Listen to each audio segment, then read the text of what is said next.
ಬಿಜೆಪಿಯ ಹಿರಿಯ ನಾಯಕ ಮತ್ತು ಬಂಗಾಳದ ಮಾಜಿ ರಾಜ್ಯಪಾಲ ಕೇಸರಿನಾಥ್ ತ್ರಿಪಾಠಿ ನಿಧನರಾಗಿದ್ದಾರೆ. ಅವರಿಗೆ 88 ವರ್ಷ ವಯಸ್ಸಾಗಿತ್ತು. ಅವರು ಉತ್ತರ ಪ್ರದೇಶದ ಪ್ರಯಾಗ್ರಾಜ್ನಲ್ಲಿ ಭಾನುವಾರ ಬೆಳಿಗ್ಗೆ 5 ಗಂಟೆಗೆ ನಿಧನರಾದರು. ಕೆಲ ದಿನಗಳ ಹಿಂದೆ ಉಸಿರಾಟದ ತೊಂದರೆಯಿಂದ ಆಸ್ಪತ್ರೆಗೆ ದಾಖಲಾಗಿದ್ದರು. ಉತ್ತರ ಪ್ರದೇಶದ ಮಾಜಿ ವಿಧಾನಸಭಾ ಸ್ಪೀಕರ್ ಕೂಡ ಆಗಿರುವ ಅವರು ಡಿಸೆಂಬರ್ನಲ್ಲಿ ಆಸ್ಪತ್ರೆಗೆ ದಾಖಲಾಗಿದ್ದರು. 1 ವಾರಕ್ಕೂ ಹೆಚ್ಚು ಕಾಲ ಆಸ್ಪತ್ರೆಯಲ್ಲಿ ಚಿಕಿತ್ಸೆ ಪಡೆದ ನಂತರ ತ್ರಿಪಾಠಿಯನ್ನು ಮನೆಗೆ ಕರೆತರಲಾಯಿತು. ಭಾನುವಾರ ಬೆಳಿಗ್ಗೆ ಅವರ ಅಂತ್ಯ ಸಂಭವಿಸಿದೆ. ಅಲಹಾಬಾದಿನಲ್ಲಿ 1934 ನವೆಂಬರ್ 10ರಂದು ಜನಿಸಿದ ಕೇಸರಿನಾಥ್ ತ್ರಿಪಾಠಿ ಅವರು ಬಿಹಾರ, ಮೇಘಾಲಯ ಮತ್ತು ಮಿಜೋರಾಂ ರಾಜ್ಯಗಳ ರಾಜ್ಯಪಾಲರಾಗಿ ಸೇವೆ ಸಲ್ಲಿಸಿದರು. ಅವರು ಉತ್ತರ ಪ್ರದೇಶದಲ್ಲಿ ಭಾರತೀಯ ಜನತಾ ಪಕ್ಷದ ಅಧ್ಯಕ್ಷರು ಆಗಿದ್ದರು.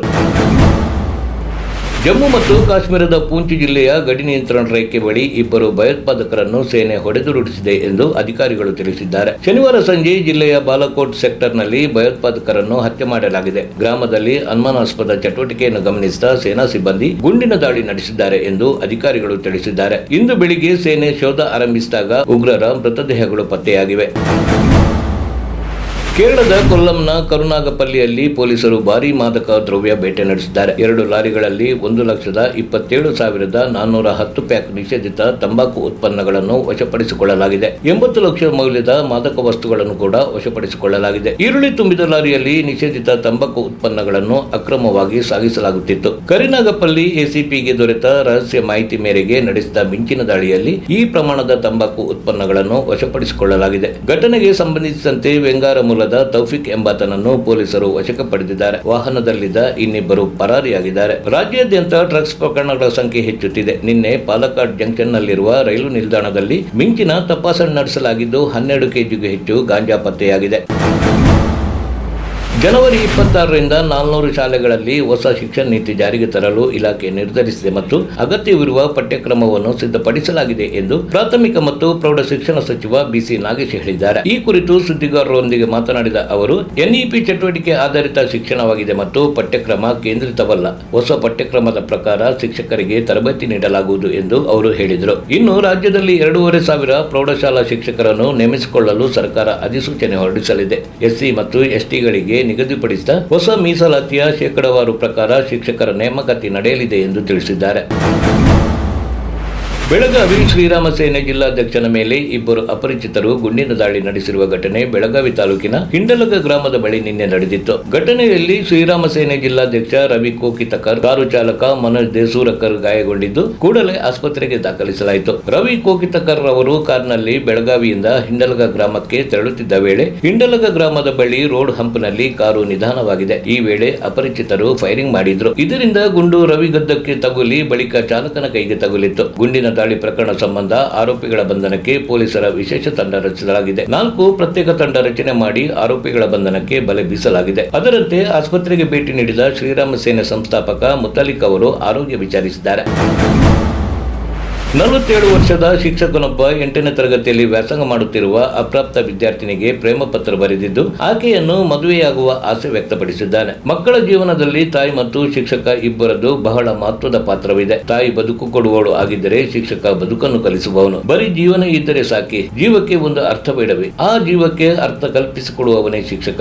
ಆದ್ರೆ ಇಲ್ಲೋರ್ವ ಕಾಮಾಂಧ ಶಿಕ್ಷಕ ತನ್ನ ಮಗಳ ಸಮಾನಾದ 8ನೇ ತರಗತಿ ವಿದ್ಯಾರ್ಥಿನಿಗೆ ಪ್ರೇಮ ಪತ್ರ ಬರೆದಿದ್ದಾನೆ. ಅಲ್ಲದೆ ಆಕೆಯನ್ನು ಮದುವೆಯಾಗುವ ಆಸೆ ಕೂಡ ವ್ಯಕ್ತಪಡಿಸಿದ್ದಾನೆ. ಅಲ್ಲದೆ ಈ ಪತ್ರದ ಬಗ್ಗೆ ಯಾರಿಗೂ ಹೇಳದಂತೆ ಮನವಿ ಕೂಡ ಮಾಡಿಕೊಂಡಿದ್ದಾನೆ. ಬಳಿಕ ವಿದ್ಯಾರ್ಥಿನಿ ಶಿಕ್ಷಕನ ಪ್ರೇಮ ಪತ್ರದ ಬಗ್ಗೆ ತನ್ನ ಪೋಷಕರಿಗೆ ತಿಳಿಸಿದ ನಂತರ ಪ್ರಕರಣ ಬೆಳಕಿಗೆ ಬಂದಿದೆ. ಚಾಮರಾಜನಗರ ಜಿಲ್ಲೆ ಕೊಳ್ಳೇಗಾಲ ಕ್ಷೇತ್ರದ ಬಿಜೆಪಿ ಟಿಕೆಟ್ ಆಕಾಂಕ್ಷಿಯಾಗಿರುವ ಬಿ ಪುಟ್ಟಸ್ವಾಮಿ ರಾಜಕೀಯ ಪ್ರವೇಶಕ್ಕಾಗಿ ಪೊಲೀಸ್ ಇನ್ಸ್ಪೆಕ್ಟರ್ ಹುದ್ದೆಗೆ ರಾಜೀನಾಮೆ ನೀಡಿದ್ದಾರೆ. ಪ್ರಸ್ತುತ ಮೈಸೂರಿನಲ್ಲಿ ನಾಗರಿಕ ಹಕ್ಕು ಜಾರಿ ನಿರ್ದೇಶನಾಲಯದಲ್ಲಿ ಕರ್ತವ್ಯ ನಿರ್ವಹಿಸುತ್ತಿದ್ದಾರೆ. ಪೊಲೀಸ್ ಕಾನ್ಸ್ಟೇಬಲ್ ಪಿಎಸ್ಐ ಇನ್ಸ್ಪೆಕ್ಟರ್ ಆಗಿ 27 ವರ್ಷ ಸೇವೆ ಸಲ್ಲಿಸಿ 13 ವರ್ಷ ಸೇವೆ ಬಾಕಿ ಇರುವಾಗಲೇ ಸ್ವಯಂ ನಿವೃತ್ತಿ ಬಯಸಿ ಬಿ ಪುಟ್ಟಸ್ವಾಮಿ ರಾಜೀನಾಮೆ ಸಲ್ಲಿಸಿದ್ದಾರೆ. ರಾಜೀನಾಮೆ ನೀಡಿರುವುದನ್ನು ಈಗಾಗಲೇ ಖಚಿತಪಡಿಸಿದ್ದಾರೆ. ಬಿ ಪುಟ್ಟಸ್ವಾಮಿ ಚಾಮರಾಜನಗರ, ಕೊಳ್ಳೇಗಾಲ ಗ್ರಾಮಾಂತರ, ರಾಮಾಪುರ, ಕೆಆರ್ಎಸ್ ಠಾಣೆ, ಅಗರಮಾಂಪಳ್ಳಿ, ಹುಣಸೂರು ಪೊಲೀಸ್ ಠಾಣೆಗಳಲ್ಲಿ ಕರ್ತವ್ಯ ನಿರ್ವಹಣೆ ಮಾಡಿದ್ದಾರೆ. ಅಲ್ಲದೆ ಬಿ ಪುಟ್ಟಸ್ವಾಮಿ ಅಭಿಮಾನಿ ಬಳಗ ಸೇವಾ ಟ್ರಸ್ಟ್ ಮೂಲಕ ಕ್ಷೇತ್ರದಲ್ಲಿ ಹಲವು ಸೇವಾ ಕಾರ್ಯಗಳಲ್ಲಿ ತಮ್ಮನ್ನು ತೊಡಗಿಸಿಕೊಂಡಿದ್ದಾರೆ.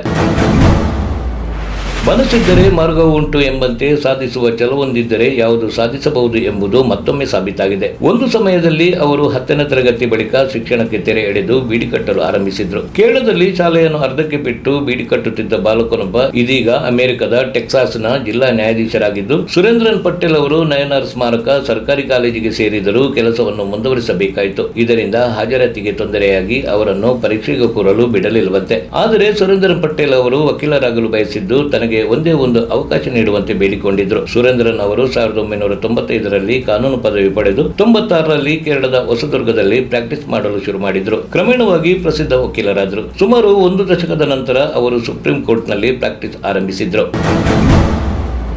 ಮಡಿಕೇರಿ ನಗರದ ಜನರಲ್ ತಿಮ್ಮಯ್ಯ ವೃತ್ತದ ಬಸ್ ನಿಲ್ದಾಣದ ಬಳಿ ಮತಾಂತರಕ್ಕೆ ಪ್ರಚೋದಿಸಿದ್ದನೆಂಬ ಸಾರ್ವಜನಿಕ ಮಾಹಿತಿಯ ಮೇರೆಗೆ ಆರೋಗ್ಯ ಮತ್ತು ಕುಟುಂಬ ಕಲ್ಯಾಣ ಇಲಾಖೆಯ ಪ್ರಥಮ ದರ್ಜೆ ಸಹಾಯಕ ನಿಶಾಂತ್ HB ಎನ್ನುವವರನ್ನು ಪೊಲೀಸರು ಬಂಧಿಸಿದ್ದಾರೆ. ಈತನ ಬಳಿಯಿದ್ದ ಕ್ರೈಸ್ತ ಮಿಷನರಿ ಪುಸ್ತಕಗಳನ್ನು ವಶಕ್ಕೆ ಪಡೆಯಲಾಗಿದೆ. ಹಿಂದೂ ದೇವರುಗಳನ್ನು ನಿಂದಿಸುತ್ತಿದ್ದು ಮತಾಂತರಕ್ಕೆ ಆಮಿಷ ಒಡ್ಡುತ್ತಿದ್ದನಂತೆ. ಮತಾಂತರ ನಿಷೇಧದ ಬಗ್ಗೆ ಸರ್ಕಾರ ಅನೇಕ ಕಾನೂನುಗಳನ್ನು ತಂದರೂ ಆಗಾಗ ಈ ರೀತಿಯ ಘಟನೆಗಳು ಸಂಭವಿಸಲೇ ಇರುತ್ತವೆ. ಬಲವಂತ, ವಂಚನೆ, ಒತ್ತಾಯ ಹಾಗೂ ಆಮಿಷದ ಮೂಲಕ ನಡೆಸುವ ಮತಾಂತರ ಮತ್ತು ಮದುವೆಯಾಗುವ ಭರವಸೆಯ ಮೂಲಕ ನಡೆಸುವ ಮತಾಂತರಕ್ಕೆ ನಿಷೇಧವಿದೆ. ಸುಪ್ರೀಂ ಕೋರ್ಟ್ ಬಲವಂತದ ಮತಾಂತರಕ್ಕೆ 3 ವರ್ಷದಿಂದ 5 ವರ್ಷಗಳವರೆಗೆ ಜೈಲು ಶಿಕ್ಷೆ ಹಾಗೂ 25,000 ರೂಪಾಯಿಗಳ ದಂಡ ವಸೂಲಾತಿಗೆ ಅವಕಾಶವಿದೆ ಎಂದು ಹೇಳಿದೆ. ಇಷ್ಟೊಂದು ನಿಯಮಗಳಿದ್ದರೂ ಇಂತಹ ಘಟನೆಗಳು ಪದೇ ಪದೇ ನಡೆಯುತ್ತಿರುತ್ತವೆ.